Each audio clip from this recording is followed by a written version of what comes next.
Frederick Holt and Jeremy Newby-Ricky. Frederick Holt eventually taking the title and gets the big dog bragging rights of 2017 slalom champion.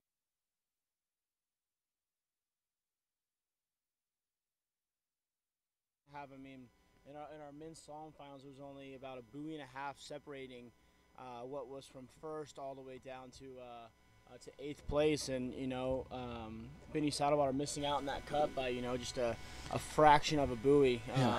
A lot of 39s run yesterday, of a lot of really good skiing, a couple upsets. We saw one of the potential favorites, someone like Will Asher, go down early, which is unfortunate to see.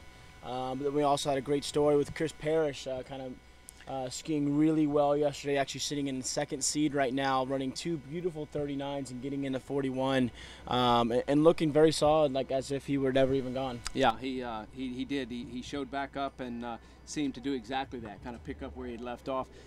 So we're going to start this morning with the pro women head-to-head. We've got one of the boats down here at the far end. It will be coming back and doing the official simulation here, and then I believe we're going to start with Brooke Baldwin, our #1 seed, against Jenna Morgan, our #4 seed. And a little unusual this year.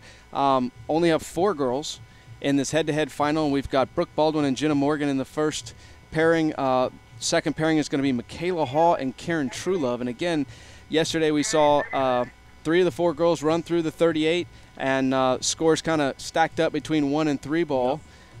And that was a very similar situation with what we saw with the men, between them running 39 and really piled up between 2 ball and 4 ball. Yeah, and really 3. Yeah, we only Nate Smith. I think Nate was the only one to actually get over to 4 ball and get a piece of it. But we had a handful of people that were all between 2 and 3. A lot of quarter buoys, a lot of sacrificing the body on the line. It was 13 of them, in fact, going into the final round, were stacked up between 2 and 3 ball. So it made for a very exciting finish there in terms of, again, this is an unusual tournament with cumulative scoring. That's how you make it. So, hey, one bad round and you can, basically put and we saw that yesterday. We saw some guys put themselves in a hole where they were literally having to come out and probably have to run 41 just to get back into the conversation. And unfortunately, no one was able to do that. So it was, once you started in that hole, it really did make it get hard to get out, as we see Brooke Baldwin there putting on her equipment, which Brooke, being the higher seed, we're going to assume that she then chose to go first, which in the head-to-head bracket, you, as the top seed, you have a choice to either choose to go first or second, or you can choose which boat or driver you would like, which then gives the other skier the opportunity to choose whichever one you did not. The advantage of going first is you set the score, and the second skier has to beat you. So Brooke Baldwin here running the 38 off twice yesterday. She had I believe a score of 1 and 3, so she had a cumulative average of 2, and is up against Jenna Morgan, who ran 35 both rounds yesterday, but struggled to get deeper into the 38 off. So, but we got to play it out here and see what happens as Brooke comes on course here. And we're looking at 28 off, nice clean opening pass for Brooke. Really a walk in the park. So obviously both these girls starting at 28 off. No surprise there. They'll bring Brooke down, and then Jen will fall right behind her after a quick 30-second stop to let the lake calm down. All these girls yesterday, they had one big round, and then they had kind of one little slip-up round. I mean, when I say a slip-up for Brooke, I mean she ran 38 both rounds, but 39 in the second round really didn't look consistent. And then someone like Karen Truelove came out and had an unfortunate bobble at the beginning of 38, and then the next round ran right through 38 and actually looked really strong all the way to 3 ball at 39. Yeah. So it'll be interesting to see kind of who shakes out of this and where they're at today. Well, and then, even with Michaela ran, I think, 3 at 38 in the first round, which I know she was a little disappointed with, but, we weren't sure exactly how that was going to work out for her in what we call that par situation. Then ran right through 38 the second round and got over to 2 ball at 39. So that second pairing between Karen and Michaela should be interesting. And, right now with Jenna Morgan really kind of getting her feet wet here, if you will, on the pro scene as she comes in for her opportunity at 28 off. And she's going to, you know, this gives her an opportunity to feel and experience what it's like to ski on a Sunday, ski in a head-to-head type format. And, you know, she only knows one gear right now, and that is flat out give it everything you got. And that's it. Regardless, we're going to see that in the same situation when we get into the men, when that number 8 seed's got to go up against Nate Smith, who's our number 1 seed. Yep. I mean, at that point, when you're going off the dock, you're not just playing to play it safe. You have to go out there and really throw down the gauntlet and make them chase it. And we actually saw it yesterday during our big dog finals. Earlier in the pairing, we had Fred Halt versus Jeff Rogers. Jeff Rogers, and Fred Halt elected to go out second and send Jeff Rogers out. And Jeff Rogers went with a 3 at 41, and then Fred Halt was able to, you know, kind of man up and come back with getting a piece of 4-ball at 41. Really impressive skiing yesterday. I think just a testament to kind of what we're going to see today on the water. Well, and to your point, I mean, I think as far as, like, again, for Jenna Morgan, her strategy right here is very simple. Go. Just go. Yep. Go, go, go. Don't hesitate. Don't stop. Don't squiggle a buoy. If you get to it, turn it. Yep. You know, go fall. You know, like you're going to have to go as far as you can. Now, Brooke, not a ton of experience. Now, she's skied in some pro events, but I don't know that she's ever skied in a head-to-head final. So, it's a good point. I think both these girls are probably very new to the head-to-head. If not, this is the first time they've actually ever had to go and, you know, run a pass and then wait for almost 2 minutes until they take their second pass. Yeah. And if they do advance, they got to go and do it again. Right. And right. That's something that that I know that Brooke and Jenna have yet to experience. I know Karen, the veteran in this bracket, has had many a head-to-head under her belt. But be interesting how the young guns go for it. Well, and I think you know, again, that's always a two-sided coin. It's the old expression that ignorance is bliss. And you go out and you do what you know, and you don't overthink it, and you're good. And then the other side of that coin is, hey, I've got a lot of experience. I've sat down here for 2 minutes at a time, a lot of times. I know how to do this, and so it's why it's exciting. It's why we play the game, and I'm looking forward to the next 40 minutes here to kind of see how this turns out, and then as we get closer and once we get through the women, we'll take you through our men's brackets and kind of lead you into some of the stories that we had developing there yesterday as well. We've got, I think, a very exciting afternoon here in front of us with the men's head-to-head as well. So, okay, here we go. Jenna Morgan, this will be 32 off. Ran this very well both times yesterday. Yep. Really no issues. You know, I'm expecting her to do it again. All right, beautiful morning out here. A little toasty for my liking, but you know what? I am from Florida, so I guess I am kind of used to it. But Jenna looking nice and confident out there, just kind of working through this 32 off, you know, feeling it out a little bit, just making sure there's no little surprises out there with her ski or equipment, kind of just feeling the water out, getting ready for it. Because, I mean, this next pass coming up for Jenna, 35 off, she got through it once yesterday, but it kind of came back to bite her in the second round. Went down at 35, so I know she wants to definitely get through 35 and then the 38 if she really wants a chance to kind of continue to chase where Brooke will potentially be leaving the score. Yeah, and the interesting story for both of these girls, I think, is that they come from families that have a long lineage, if you will, of skiing. Yes. Both of Brooke's parents, Mike and Brenda, have skied at a professional level. Brenda being, you know, maybe a little more pronounced in that with her U.S. teams and being a jump world record holder at one point in time. Skied on the slalom tour for many years. Mike kind of dabbled in it some. He's done a lot of the big dog events, had a lot of success. So she's coming up from a vantage point of dealing with, you know, coming in from a family of high-end skiers and kind of understand that. And quite honestly, you know, we're seeing that this is kind of neat in the profession. The professional side of the sport, we're starting to see that where some of the children are coming through, and we have a similar situation with Jenna, whose father Mike Morgan was on the pro tour for many years. So here comes Brooke back in at 35 off, very controlled and smooth, very much up course. Yeah, and we saw fun skier to watch, man. I don't know if there's another skier out there named able to drop her hips in. Really, it's quite amazing to watch. Well, and she has a tremendous amount of say, than probably any female right now on the tour. She skis more up course than you know, and I think that's why she oftentimes, you know, people will say, well, that it reminds, she has a technique that's similar to Nate, because Nate has that very up course. Now, if she has an Achilles heel, we kind of saw it yesterday, is if she gets behind, if she bobbles, then things start to unravel fairly quickly right now, and I think that's probably just due to the fact that she's, you know, it's the foundation, if you will, that the house is built on.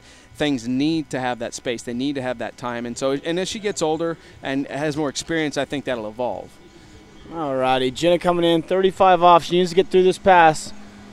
Good looking 2-ball. Early over to 3. Keep on going, Jenna. Looks good this morning. Skiing nice and strong. All right. No, that was a great looking 35 off pass for Jenna. Yesterday she got through it with a few bobbles. It bit her up in the second round, but that was the cleanest 35 that Jenna's gotten through this weekend, and very impressive. I agree. That's the best we've seen her ski. I thought her 28 and 32 looked solid. Sometimes you wonder, though, you know, okay, hey, we're starting to get into the shorter lines here. Can she keep it going? And she did a great job of that.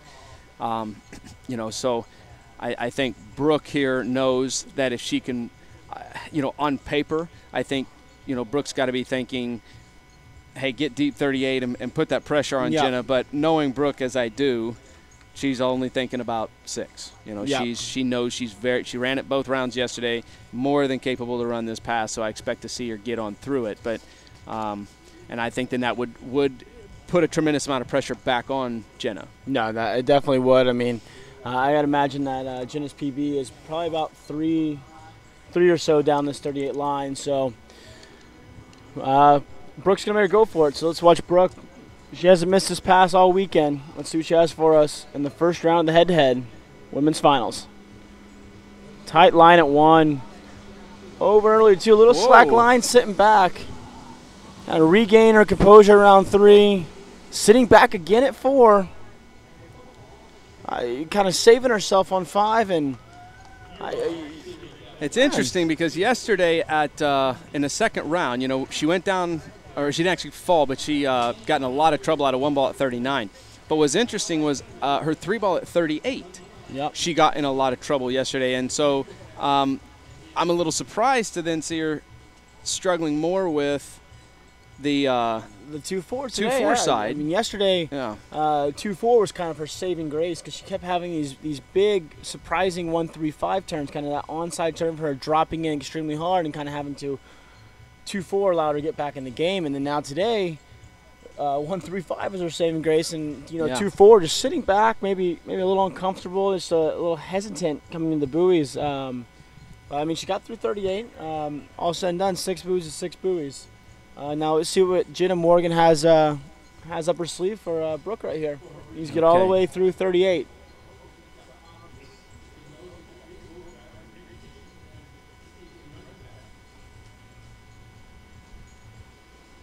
So here we go. Jenna Morgan on course, 38 off. Gonna need a good 1 ball. Better. No, I was gonna say that was actually a better 1 ball than she got yesterday. In the first round, but unfortunately just not what she needed into 2 ball there. So Jenna Morgan going to go down with a 1.5 at 38 off, and that will advance Brooke Baldwin onto our final matchup, which is got to be very exciting for Brooke.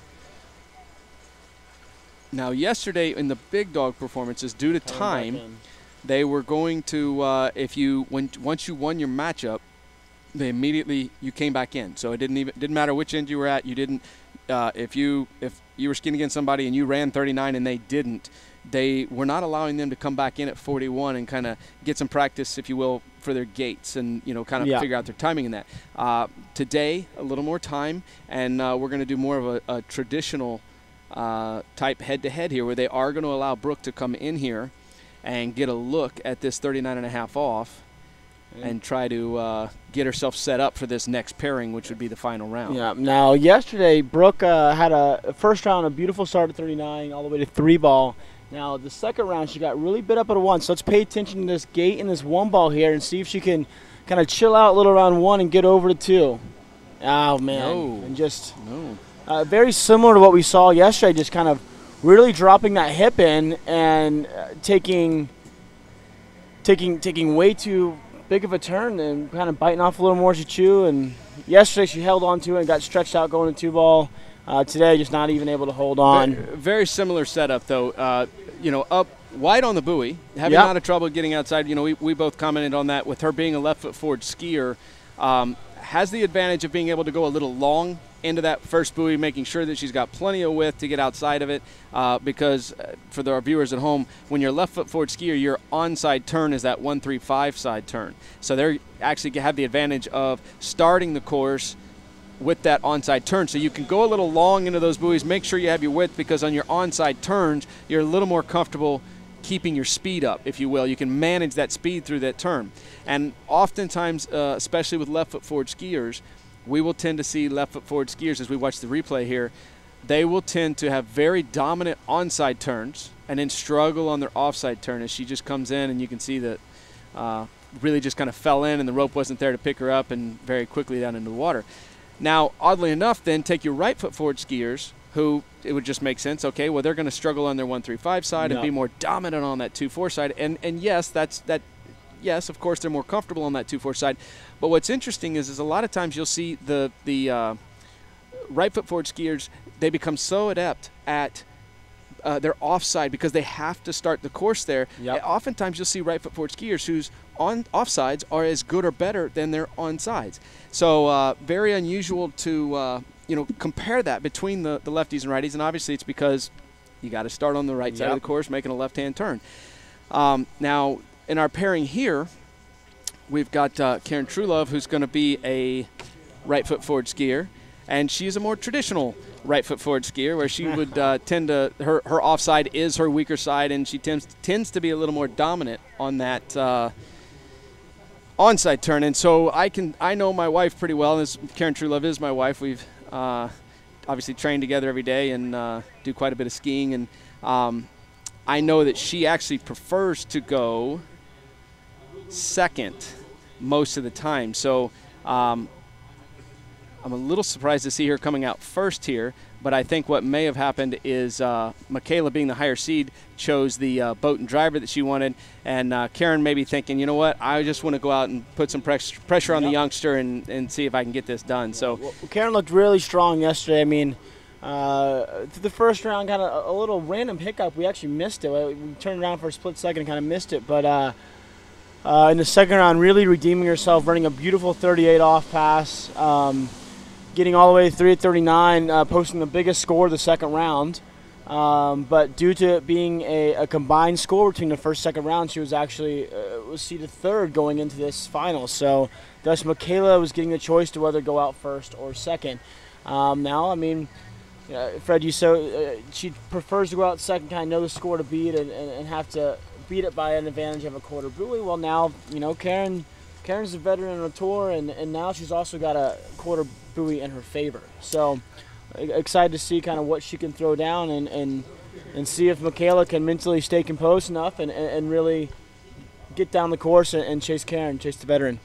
Yeah, and I think, there's Karen is a very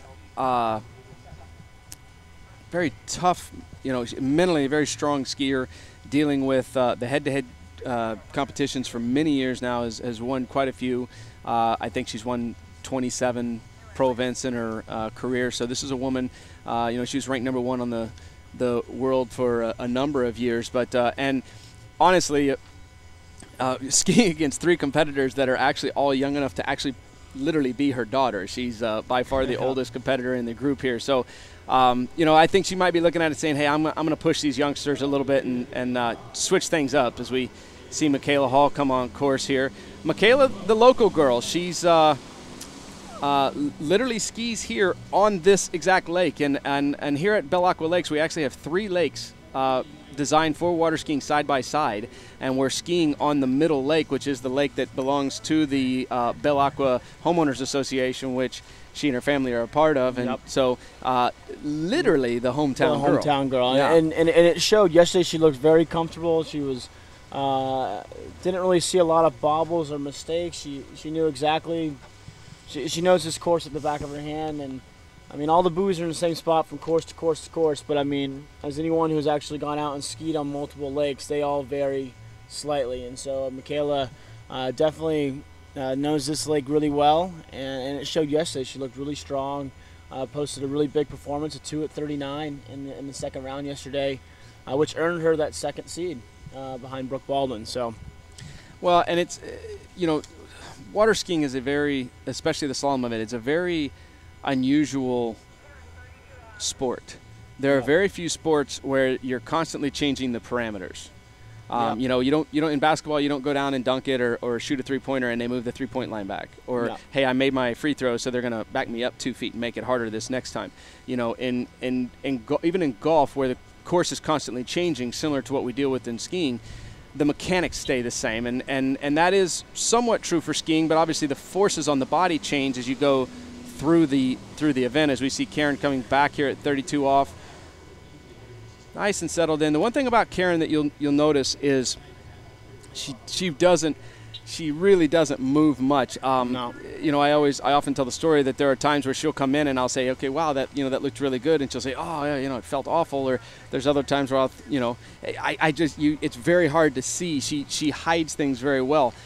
What I like to see from Karen when she's skiing well is I like to see her moving quick through the wakes. I want to see that ski as she's finishing the turn, kind of a light and zippy to the other side. We saw that out of Brooke. Yep. I think Brooke, that's one of Brooke's real good strengths. And with Karen, when she's struggling a little bit, we'll see her. It almost looks like the ski's kind of plowing, like she's fighting the boat. Pushing the ski and really not getting that forward speed from buoy to buoy, and kind of almost resisting the boat and not allowing the boat to kind of help her get the speed down the lake. But so far, so good, Fred. I mean, she looks good. She's her hips she's getting everything out to the buoy line nice and quick, and I mean, I think this is going to be a nice little showdown between Michaela and Karen, and Michaela getting ready to come back in, 32 off. This should be a nice routine pass, just getting her feet wet, no pun intended, but just going out there and feeling it out. And Michaela, one of our younger skiers, doing some schooling still in college, and I heard her say the other day, I didn't get a chance to talk with her about what she said she was working. I didn't get a chance to talk with her about what exactly it is she is doing.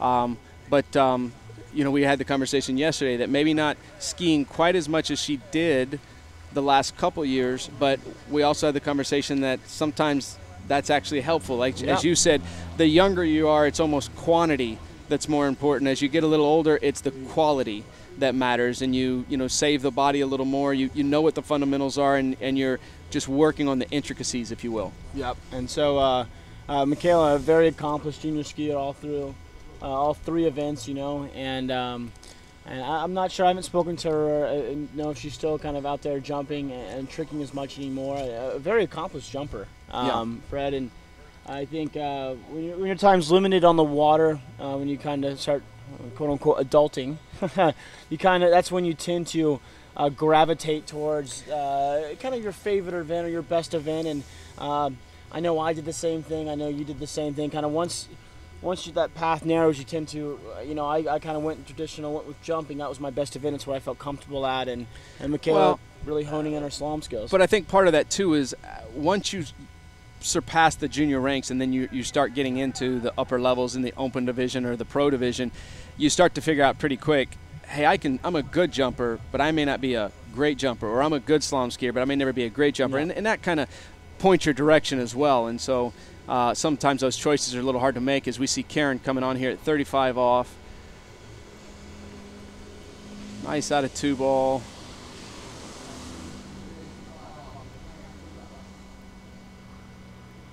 Nice out of 5. Just right on time. Yep. Nice pass. That looks solid. Yeah, nothing new. I mean, we were getting a little nitpicky yesterday. I don't know if we're getting nitpicky. We were looking for something to talk about on some of these skiers, and watching Karen ski that 35 off, I can't really find anything. No. Yesterday in her second round, which was actually the round she skied her best performance, I remember seeing the 3 ball at 35, and his 3 ball is right off here to our right side.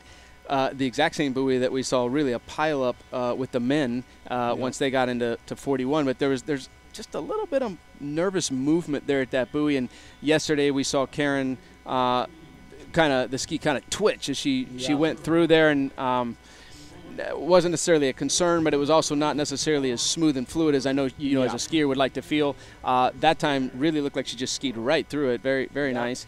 And we'll see if Michaela can do the same thing. Yeah, all of our women so far this morning looking very, very comfortable. They obviously all got a good night's rest last night, and out here, and they look strong. They look ready. They're prepared. They all went back last night. I'm sure kind of developed some sort of little game plan in their head. All right, here's how I'm going to go out, and this is how I want to attack the course tomorrow. Here's my checklist. Right. I want to make sure my gaits are good. I want to make sure my hips are up, and just whatever it is for every particular skier, every style. But I'm sure they kind of have their game plan, and so far all of them look to be executing it very well. Okay, here we go. Michaela Haw, 35 off, ran this both rounds yesterday. Would expect her to do it again today. This is a pass she's run many, many times. She looks comfortable and dialed in. Nice and up course. Michaela as well, a right foot forward skier.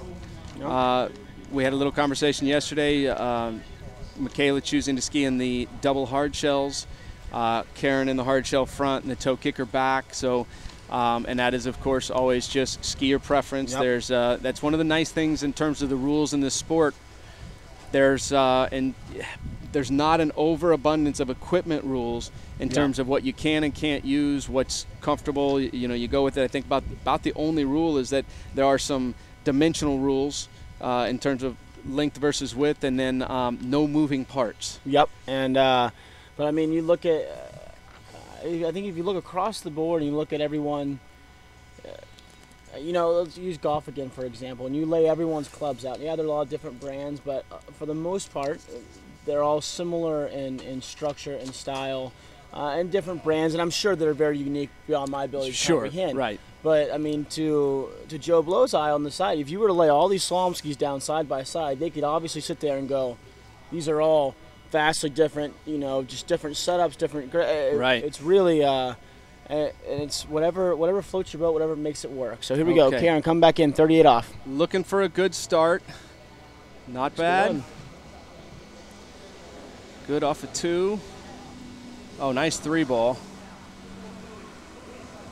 Solid off of 4. All right. Wow, that's a nice pass. Exactly what you spoke to earlier, man. She looks very quick off the second wake through that kind of that whitewash area, and you'll see it here on the replay. Out through that whitewash, she's getting very quick to get that ski out, and that just gives her a nice time to out there and be patient.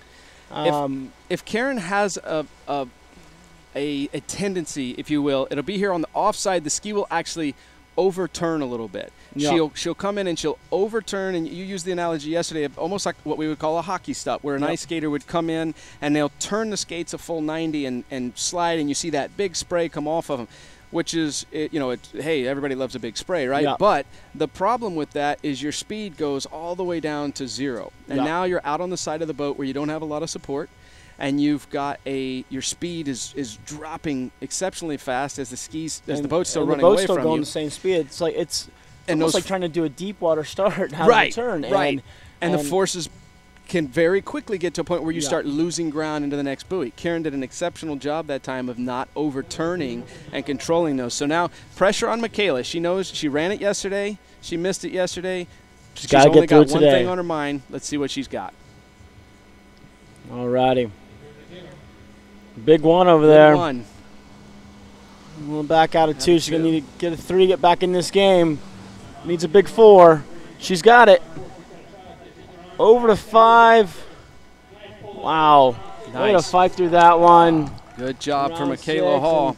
I saw a little fist pump from her coming out the gates there. I'm not sure quite where her best is at 39, but I think she's that's a very strong showing. Yeah. In any women's final head-to-head. Well, and I've been announcing this tournament for a number of years, and Michaela has struggled in these head-to-heads right there. She's being very patient at 3 ball. She could have got herself in trouble there and was a little late on 4, but as you called it, she got the 4 ball she needed.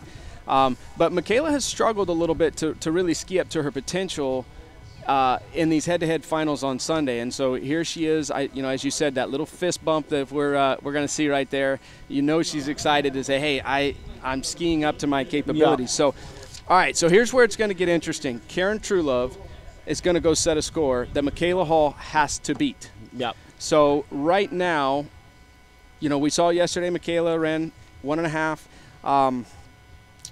I hate as a jumper having to think about how I would sit down and strategize about this and figure this out in terms of do I go for 2 buoys and then force her to get a piece of 3. Yep.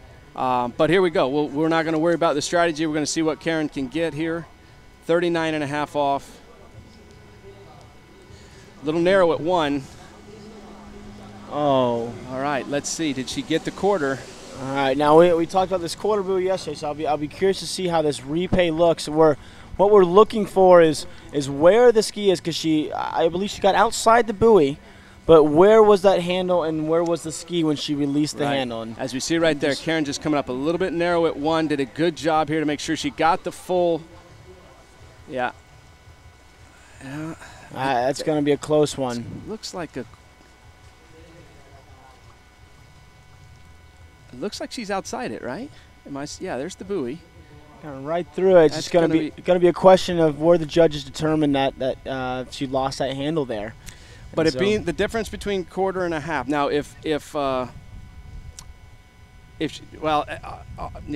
we got to wait for the official call here. This is going to be very interesting.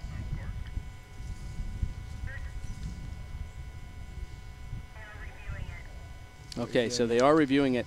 So just to kind of set up the storyline here in terms of what's going to happen for Michaela.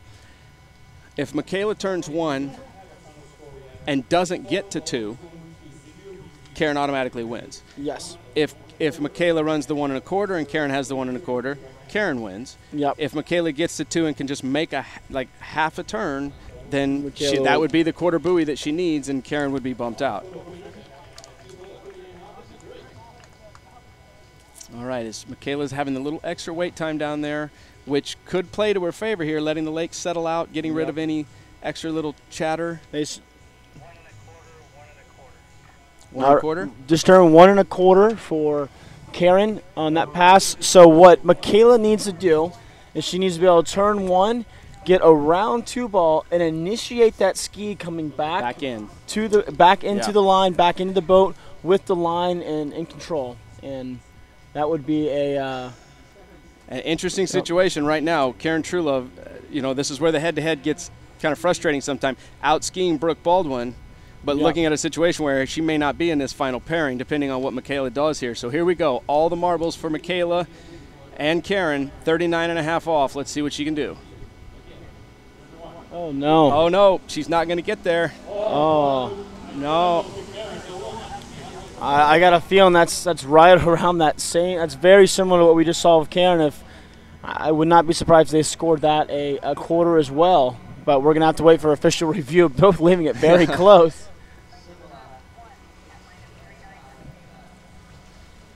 Okay, let's see here. No, all right. Go with the rope beforehand. So you're in. You're in.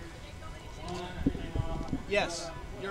Hey, yeah, I believe you guys are going to finish right now. So, hey, just take your time. Don't run. They'll get a golf cart down for you. Watch that cable, though. Yeah, okay. Sorry if I was yelling anybody's ear there.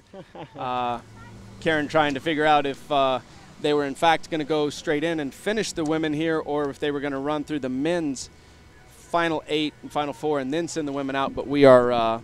as I understand it, we're going to go to completion, and I saw Brooke Baldwin down there getting ready. So, wow, what a pairing that was. Both these girls out skiing Brooke Baldwin. Both dialed in big scores out of, and I mean, it speaks to the round of being a head-to-head, very close competition. I mean, both skiers were neck and neck in the first 2 rounds yesterday, and then. Again, neck and neck today. So. Yeah, and you hate that anybody's got to lose that. Yeah. Because it is at the end of the day, it ends up for anybody who has ever been a competitor and you it's never fun to lose. It's even worse to lose by such a close margin. And again, but I do, I'm hoping that what Michaela can take away from this experience is that, hey, I showed up, I threw down, and you put up a big score. Yeah, and I mean, and again, I know Michaela is a competitor like all these girls are, and if you ask them, hey, do you have more potential than that? Oh, of course you do, absolutely. Yeah. But I think what she's got to remember is, keep progressing forward, keep taking those steps forward, keep showing up and doing this, and eventually, hey, some people show up. I mean, we had this conversation about Brooke. Some people show up and it just goes their way, and hey, they just start off on the right foot. I was fortunate early on in my career that I kind of stumbled into a couple of good starts, and that sometimes you can keep that momentum going, keep rolling, keep playing with it. So, I know that's a frustrating loss for Michaela. And especially for some of these younger girls who are feeling like, hey, it's my time. Damn it, hey. So we see Brooke Baldwin there on the dock getting ready. And they're going to give Karen a few minutes to get down there. And, of course, then with what it looks like to me is that Brooke has made the decision that she's going to go first. So then that's going to leave Karen with the decision about red boat, black boat. Yep. Skied well that round behind. I know she skied a few more buoys yesterday. Yep. Behind the boat. I believe it was the boat that Greg Badal was driving, but ran kind of an ugly 38 yesterday. Yeah. Now today ran a very nice 38. Now, I mean, you could probably speak to it more than I could on kind of being inside Karen's mind. But I mean, if I was to go back out there and I had a good set, I didn't get hooked up out of 2. I really didn't get the one ball I wanted at 39. But my passes leading up to that felt very confident. I didn't have any bobbles. I'm going with the mentality: if it ain't broke, don't fix it. I'm going to keep the same, go with the same driver I just had, go with the same boat I just had, and she's gonna, but it's. I'd be curious to see if she's going to go with the boat that she felt better with yesterday, or she just go with what she just had. I can tell you're not married when you made the comment that even though I've been with Karen since 1990, well, actually 94, but officially in 95, so we're going on, what is that, 22, 23 years of being together, that you would think I could still figure out what a woman thinks is shows that you got a lot to learn, young man. Yeah. But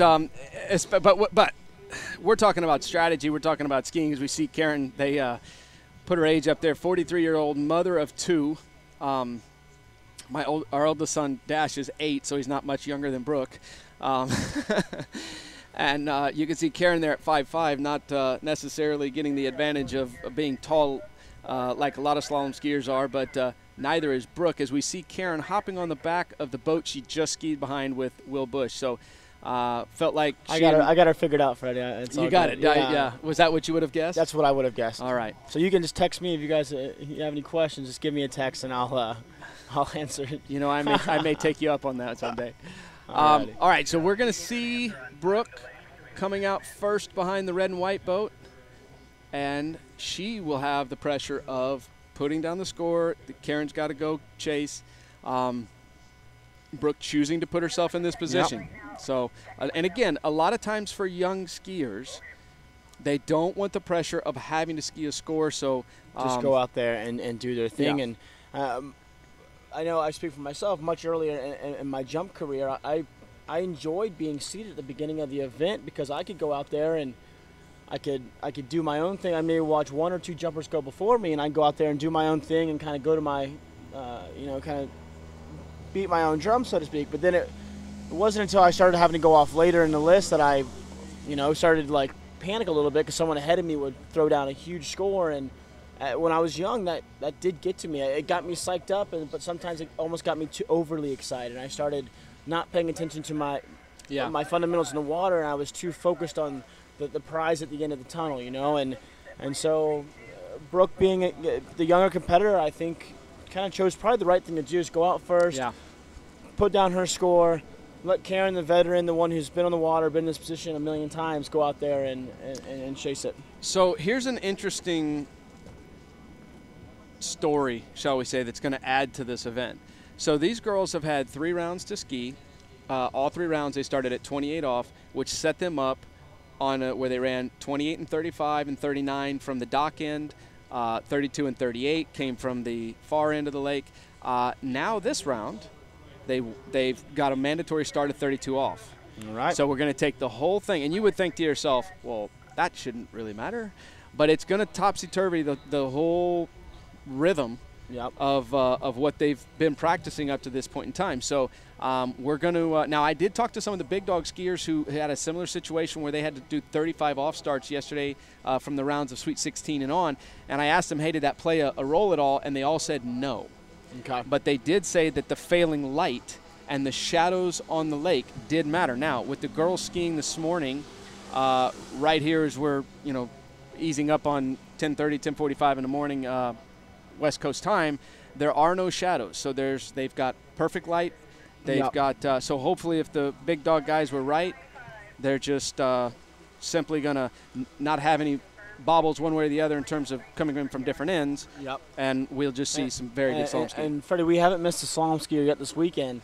And just from the naked eye, I don't want to say the majority, but any gate mess-ups or any kind of bobble some of these skiers to the men division, women division have had, a majority of them all taking place coming from the dock end. From the dock end, and some of the better starts, a lot of these athletes, taking their 39 offs, the pros coming down from this way, the women taking their 38s from the far end, all seem to be having more consistent gates, better starts to the course. So I'll be curious to see if that plays a role in A, their start at 38 now from the dock end, or B, if they get through 38, how far down 39 they can get with having starting from the other end. Yeah, no, I agree. I think it'll be interesting to see how it just works out.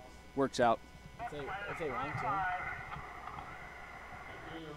Okay, so here we go. Brooke Baldwin, finals of the pro women head-to-head going against Karen Truelove. They've started at 32 off, both cleared. Brooke coming in at 35 off.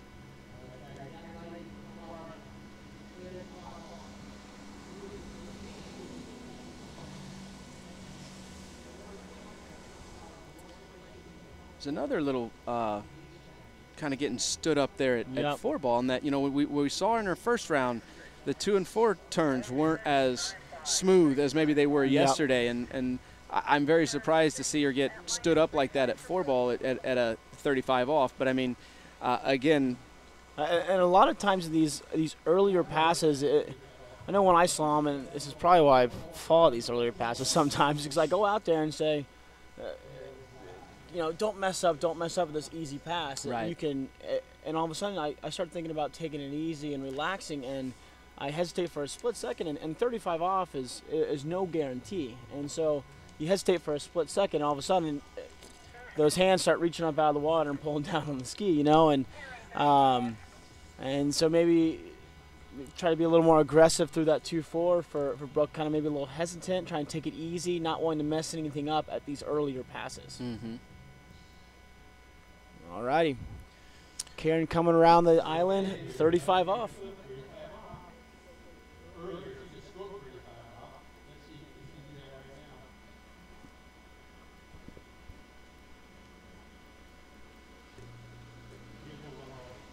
All right. Looking good out of 2, over to 3. Nice looking 3. Connected out of the turn on 4. No.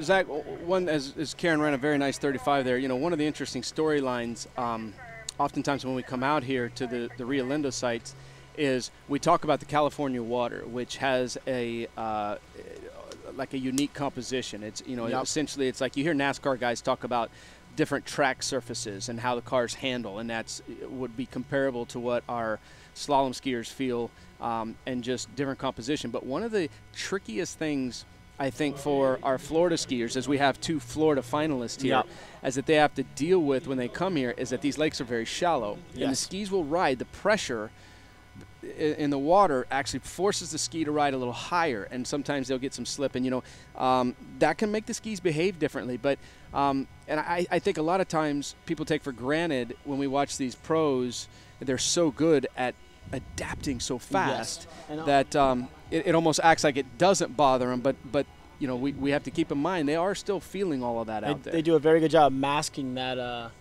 you know, that antsiness under their feet. Well, all right. Absolutely. Brooke coming in, 38 off. And 1 ball. Whoa, been up a little bit at 2. Looks back in it at 3. Kind of back, getting that handle up to her chest on 4. Needed a big 5 ball. She got it over to 6. I mean, just kind of an awkward 6 ball there. Yeah. But that 2 and 4 is still not. That ski's kind of almost getting hung out to dry. It's really not coming back around under her feet in that balanced position. It's almost kind of getting hung out there, and she's having to use the upper body, kind of pull everything back under her. And well, I kind of wondered if she ended up a little slow on her gait, which we, again, kind of talked about some of these guys, and that may have kind of caused the issue there at 2 where you saw the tail slide around a little bit. And then once you feel a 2 ball like that, you know, 2 ball, the tail slid around a little bit too much. So then at 4 ball, what is she going to do? She's going to protect that from happening, and she sits on the back of the ski, and the ski doesn't turn as well as you would think it would. So, you know, sometimes the raggediness, if you will, as you get down the course is really just something that the athlete felt early in the course, and you could probably take that all the way back to what she felt on that gate turn in. Exactly. All righty. Karen needs to get through his 38 off pass. All right. Big 2 over there. A little long in the 3. Back in it at 4. Chest down a little bit at 5. No worries, though, over to Nice 6 job. and out the gates. Strong looking 38 there. Yeah. You know, I talked a little bit earlier about how what I want to see from Karen is I want to see better speed out of the finish of the turn. If you watch this turn right there, not bad. Kept it moving. The line was there. And now that gets over here to her onside. She got a little squatty there. Great job managing the speed at 3. We get her into that 2-4 side where she's a little more comfortable. You know, I like how she's skiing right now, honestly. Now, I mean, if you ask her, she's not going to like the fact that she was that late at 38. But the one thing, you know, going back to, and, you know, a lot of my knowledge has come from obviously being married to Karen and her ability to analyze skiing and that. And one of the guys that she really relied on and loved skiing with was Andy Mapple. And he always talked about good course management. And I think that's an excellent, you know, adjective for Karen, if you will. She has great course management, as we just saw there. Okay, Brooke Baldwin, 39.5 off, needs to put some pressure on Karen. Let's see what kind of a start she gets. She's got to get out of this 1 ball. Big 1 ball over and wide to 2. Oh, no. Gonna get 2.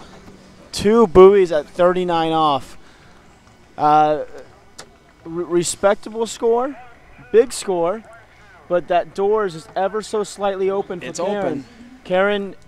Karen got the 3 ball yesterday in the second round. She's our only female athlete to get over the 3 ball so far this weekend.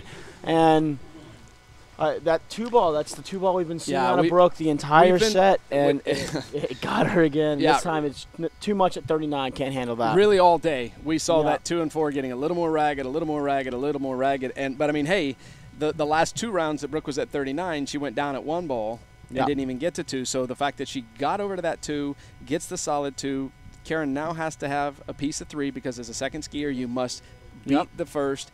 That was the advantage that Brooke got out of being the highest seeded skier in the preliminary round yesterday.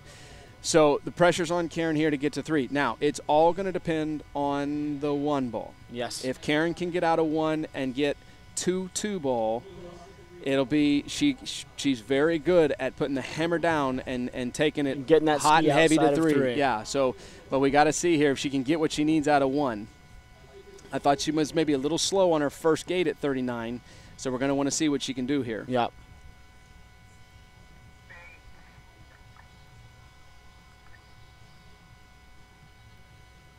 All right, webcast viewers, we can see Brooke kind of down in the dock. I know she's probably a little frustrated with that performance, only because she knows the person that's getting ready to come around the island right now and who's chasing her. And skiers know when they've left the door open, right? And let's see what Karen has for her. She needs to have a good gate in 1 here if she wants to make it over to 3 ball.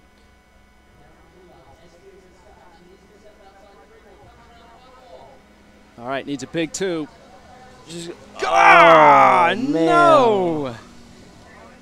2 man. At 39 off.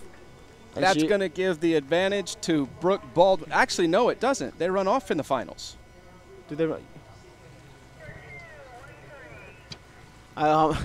We do run off, and we're going to confirm that real quick. Confirm this real quick. You know, I was thinking that it had to be the quarter. Draw for the runoff. Draw for the runoff, ladies and gentlemen. Oh, we are not done yet. No, man. This is why we would have just messed up here in the finals, because Karen actually I remembered that. Karen actually did the right thing, and let me tell you something. Yeah. Karen, I'm not sure Karen knows right now that we have a runoff here. And now, for our folks at home, boy, I hope we're not screwing this up. But we just heard on the radio that they're drawing for a runoff. So, and to help our viewers at home with some of the confusion here, the rules, as we've gone over the years, they've used some different rules for how this is going to be decided. And I believe it was a number of years ago they decided that for the championship, they're couldn't be decided by a tie. Right. And, so, and I think that the idea behind that was to kind of keep the event moving, kind of keep the pace of play going a little quicker all through the brackets. But when it comes down to determining your champion, I think I like the idea. I think the better score should take the victory home. So that's what we're gonna get ready to see here. And this will be interesting when you bring these 2 young ladies. If we are in fact waiting on a runoff here, they're going to come back off at they'll come off the dock at 38 off. So that'll be interesting to. They're going to have a few 4 or 5 minutes. Yeah, and they're absolutely. Well, let's see. Karen's handing her skeet to Nate Smith. Of course, Karen's on the back of Greg Badal's boat, so she may be. But the fact that Greg and Will, absolutely. We have a runoff here, ladies and gentlemen. So, all right, Karen getting back in the black and red boat. That's the boat she's been behind. I'll be very interested to see if and I apologize to interrupt you there. I'll be very interested to see if either of the girls knew that if they tied, it'd be a runoff. There's absolutely a chance that neither one of them realized that. Yeah. Now, the men will have the advantage of now realizing that. Yeah, now they know. But, yeah, no, I had completely forgotten about that rule, and I apologize for the viewers at home when we were kind of speaking to that Karen needed to get the 3. Totally had it backwards. I'm still going to go with the jet lag excuse that we were using yesterday. All righty. Well, it looks like we have Brooke in the water. Looks like she'll be taking off first. And now Karen has this runoff experience. She's gone out there before. I don't want to call it a cold 38 because these girls just got off the water. Sure. But she's gone back out there and having the ski off, having her gear off, and then she's gone out there before. Now, Brooke, I don't know how many high-intensity runoffs she's been in, especially for a championship on the line. Right. And I don't either. I can't imagine that she's been in very many runoffs unless it was in, say, a junior-level type tournament. So we'll have to see here. So here we go, 38 off, runoff for the championship. The spectators getting their money's worth here as Brooke Baldwin comes around. Good 2-ball. That's a better 2-ball than we've been seeing on that side. Oh, man, that 4-ball is good thing she's got some long fingers. Man, the 2-ball, that was a confident 2-ball. Best 2-ball, to be honest, she really had all out of the whole couple rounds. Yeah. And then at 4-ball, just, I don't want to say got lazy with it, but kind of just left her hips behind her, left her ski behind her, and then, kind of pulled her body around, and the ski was nowhere to be found under her. But again, Brooke, her style, if you watch it, she doesn't lean against the boat. Yep. She falls inside, and then the line picks her up. And she does that because this is a smaller statured woman. She's got to find some way to get that ski rolled over onto an edge. So she doesn't come around the turn and wait for the line to get tight like maybe Karen will, and then Karen will use her strength to roll that ski over and go to the other side. Yep. So Brooke is very much a rhythm-type skier, and I think what we're seeing is that she's coming around 4-ball there, and she's falling away from the boat, and the boat's not picking her up as soon as she's expecting it to, and she's almost getting, in trouble. Well, she got in trouble, but she did a good job of getting out of it. So, okay, must-run pass for Karen Truelove, 38 off the dock. Here we go. All righty.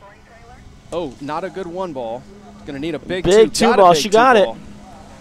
She's got to be patient at 3. She is. Nice. Gets the 4.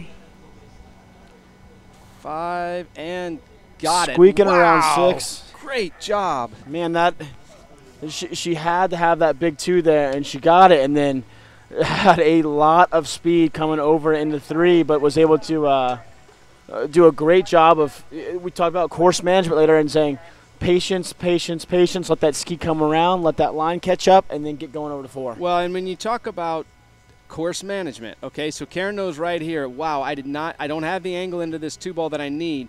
She doesn't overturn it. She just gets, what do I need here? I'm going to make this up, or I'm going to stay in this over 3 or 4 turns, not all at once. And again, we call about course management. We call that being a veteran. We call that having experience. But the reality is that is something that, trust me, that girl has practiced and practiced and practiced. Yeah. And it's something that we see less and less in our younger generation of skiers. Yeah. They are not as well equipped to keep moving down the course like that. They either do it very well or they may not get it done as well. So all right, here we go. Brooke Baldwin, similar situation to where we just were. She's going to need to put the pressure on Karen. She had a good 1 ball that first round, just wasn't able to stay on top of that ski at 2, so it's a good-looking 1. Oh. Maybe a little hesitation, conservative, kind of wanted to get that. Well, you called that a good 1. No. And it was, I would say normally for most people that was a good 1. Yeah. But she was down course a little bit. Yeah. And now what is she going to do? She's going to fall over to the side and get slung to the other side, which means she's going to come into 2 ball with a tremendous amount of speed. Now she's tight on the buoy, but she's late to get picked up here. So right now she is internally in her body, her mind is going, wow, I'm too fast, I'm too fast, I'm too fast. I gotta pull up. And if I fall at 2, I've left the door really open for Karen. So that's now Karen, similar situation. I can go out here and put up a 2 and we can do this little dance again. Yep. But if she can get off that 1 ball and get to 2 with a little space, I thought the last 1 ball she had was close. Not quite enough, and maybe mentally for her she was maybe she know there's a runoff. Maybe she said, okay, maybe I'll take this thing to a tie and win. But I'll be curious to see what she does here. If she can get a good 1 and hammer down at 2 and just get that ski outside of 3, she'll be the champion. So let's see what she's got here for us. Coming in 39 off, Karen Truelove.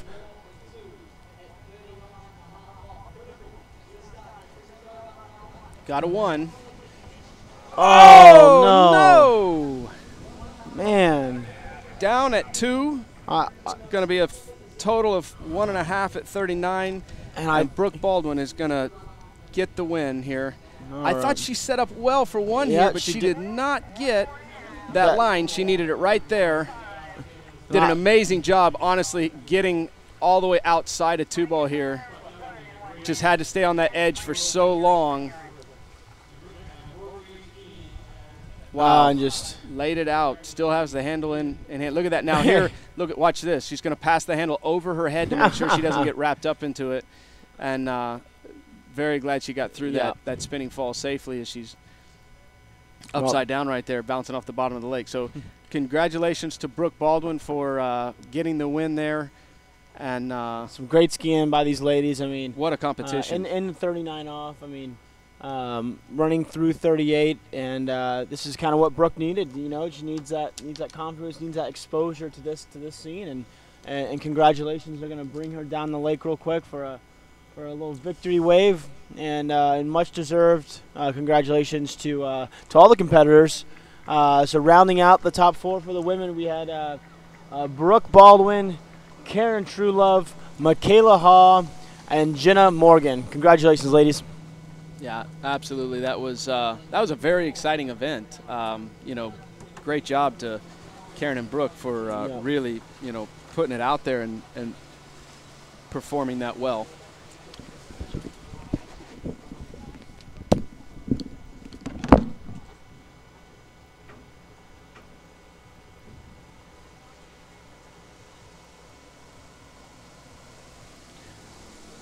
Alrighty, so just got word from our chief judge that we have probably about a 5-minute stoppage, and then we're going to get underway with our pro men head-to-head finals here at the California Pro-Am. So if you guys need a bathroom break, hop up from the couch and you go make a hot pocket or something along those lines. Do it now and then get cozy, because we have an absolute battle getting ready to take place with the Pro Men Finals in this head-to-head competition at the 2017 California Pro-Am.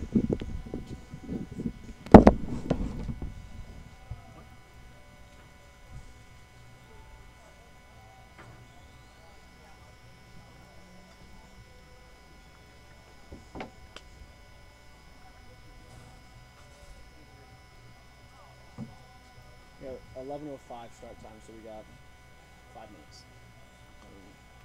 Stand up and quick phone call.